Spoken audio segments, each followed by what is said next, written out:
Pussy Riot gaf toeristische Nadja Tolokonnikova een protestconcert in een kathedraal in Moskou. Poetin en de orthodoxe kerk werden woedend. Zij belanden 2 jaar lang achter de tralies in verschrikkelijke strafkampen. Onder die gruwelijke omstandigheden schreef ze het boek Zo begin je een revolutie. Dat is deze. We gaan terug naar het moment dat de wereld schokte.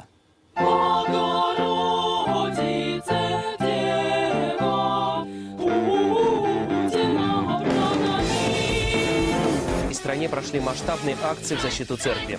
Молебен и стояние – это ответ верующих на ту волну провокаций, которая началась с так называемого панк-молебна в храме Христа Спасителя. Да, мы будем говорить о том, что мы признаем нашу этическую провинность, но этическая провинность, она уголовно ненаказуема, и в этом весь смысл. Зашли и осквернили бы какую-то святыню мусульман. Мы даже не успели бы взять их под охрану.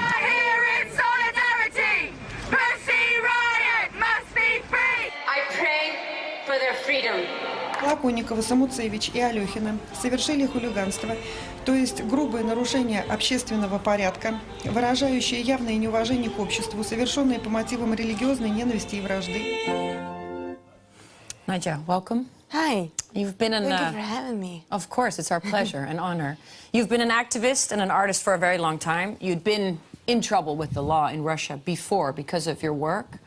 When you did this, did you have any idea the consequence would be that you would be locked up for such a long time? No, I had no idea, because actually when you're doing symbolic artistic action, you don't really expect that you will end up in jail, because basically we didn't break any law. Mm-hmm. You didn't hurt anyone? I mean, we didn't hurt anyone, we didn't destroy anything. Yeah. So according to the law, we made nothing. It wasn't even I mean, maybe it was misdemeanor, but it wasn't a criminal action. Nothing could have prepared you for the fact that you would be locked up in terrible circumstances for 2 years? Not really, yeah. If you had known at the time what the consequence would be, would you still have done this? You cannot really play with history like that. You cannot. It's not the kind of games which I would love to play. You never know your future. You're not fortune teller. Yeah. And I think that's the power of being a human being. Like you never know your future, so you'd better dare and you'd better risk, and then you'll see what will happen. Mm-hmm. Maybe it looks stupid, but that's what I'm doing all my life. It doesn't look stupid. I don't think anyone here can begin to imagine what it was like for those 2 years that you were locked up in the prison camps. Can you? I know you can't describe everything for us, but can you give us a kind of an impression of what it was like, how horrific it was? It depends on your perception. So you still can work on your perception, because the power of your imagination and your mind is much stronger than you could think of. And actually, prison is a really powerful transgressive experience. Though it didn't change the fact that you don't have any medication, you don't have access to normal food, because you have to eat like pigtails and stuff like that, because prison officials just would steal everything, and they will put all money in their pocket. The food was stuff you wouldn't even give to animals. No, not really, because animal wouldn't eat rotten potato. Yeah. And I've seen people around me who didn't get medication, and they were HIV plus people, and so it's about their lives. Yeah. Being in prison separated you from your child, your daughter, and that on itself is horrific, and the circumstances. I was wondering, what is a person, you know, a young woman like you, what do you do in your mind to stay sane so you don't go crazy in a place like that? I was in touch with my daughter. I would write her a lot of letters, and she would write me back. And so she knew where I am. I didn't try to hide anything from her. And she knew about my fight with Putin before. And obviously, I was trying to explain to her, like, oh, you know, we have this guy. He's a black magician. And, is that what you call him? Yeah. A black magician? Yeah, because he is. And he wants to destroy everything what he sees, and he turns everything what he sees into shit. And and she would write me back. So, Mom, I just wrote you a plan how you would escape from the prison. We will take the bus, we will occupy the bus, and then we will crash into the wall, the prison wall, and then you will be able to escape. How old was your daughter in the period that you were locked up? She was 4 or 5 years old. So she was confronted with something that's almost too immense for such a small child to understand, basically. Yeah, but actually I think that it's better than this was 4, because now she's 8, and it'll be harder for her, I guess. Yeah. You were in prison for 2 years, and when you came out, you were hailed as an international hero. And one of the people who hailed you as a hero was Madonna. Let's have a look. It is my privilege and my honor, ladies and gentlemen, to introduce Masha and Nadja from Pussy Riot. Ladies, please come to the stage.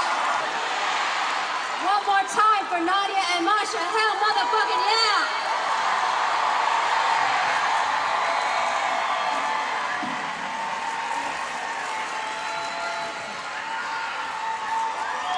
This must have been such a surreal experience for you, to being in prison and then suddenly world famous for your activism. Yeah, it was pretty hard, because, you know, that's the time when you realize that you have a voice, but this voice doesn't really belong to you. It belongs to all those people who supported us when we've been in prison. So now we became someone who could help other people, and it's a big responsibility. And that's the first thing which you experience when you see the freedom. But at the same time, you're just like, you're a human being, and then you want to just take a bath, you want to sleep, but you have to go around and just speak. Be on stage with Madonna, which is pretty cool, right? I mean, I really adore and respect her, but it was not that easy as it could look like, because I could barely speak English, and I felt embarrassed, and I felt like, oh, what I'm doing on this stage. I didn't really want to be there, but I kind of forced myself, because we read, so we have these pieces of paper, and it was a conversation, our conversation with political prisoners who still were at the time in Russian prisons. So we wanted to communicate their message to the world. Yeah. One of the things that we remember seeing is the images of you basically locked behind bars during the trial. Let's have a look.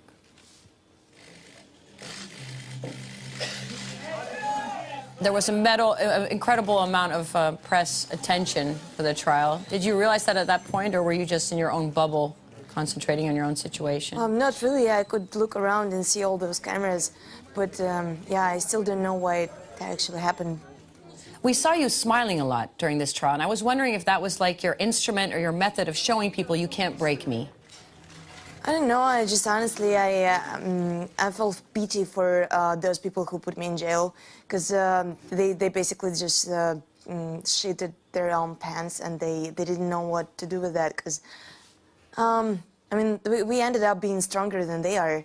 So, and they didn't really like it. And Putin is a kind of a guy who has this street kid psychology. So he cannot really afford himself to say openly that, oh, I made a mistake. He'll never say that. He'll never say that. Yeah. Is it an extra weapon for you when you're confronting Putin by being a woman? Does that help? I don't know. I remember Madonna said once that actually Putin wanted to fuck us. That's why he locked us in jail, because he knew that we would never fuck with him. That's a disgusting idea. It is pretty disgusting. I don't really like him. I don't know, like, but you know, I mean, he was writing on the I know prayer. you don't like him. Most people here don't like him. But I was wondering if... No, some people think that he's sexy. I don't know, like, honestly. Are you still living in Russia? Or? Yeah, I do, yeah. And but you still, can, I will roam not fuck around with Putin. freely now, or are they on your back all the time?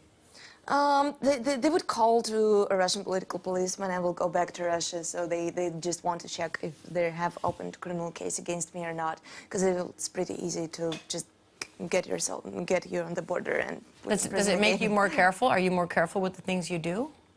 Not really. I opened a media outlet when I got out of jail, and we are reporting on political processes in Russian court, prisons, and the most important prosecutions of political activists. So we are quite open and outspoken still. And we got some troubles. We've been beaten several times, and you know, my eyes almost was burned by some guys who were hired by political police. So it's still a pretty shitty situation. It doesn't sound like you're going to give up, though. Not at all. No, I don't want to. Like, what's the reason to be alive if you cannot change things which you don't like, which you despise? Can I just ask something? Sure. Do you have any idea if the circumstances you're living in are becoming any better in the next years at all? For you and maybe for some other people in Russia as well? Outspoken people. Yeah, I think it can happen. And there are a lot of people in Russia who really don't enjoy Putin's governance. But they're not really outspoken because they don't believe that right now it's the right moment. And it's a really different situation with what you have here, because when you speak against power in Russia, you really can lose a lot. And you will lose a lot. You can lose your job, you can lose your health and life. And so it's very important for you to keep up your struggle. Thank you so much, Nadja, for being here. Good luck with everything. The book. Thank you. The book.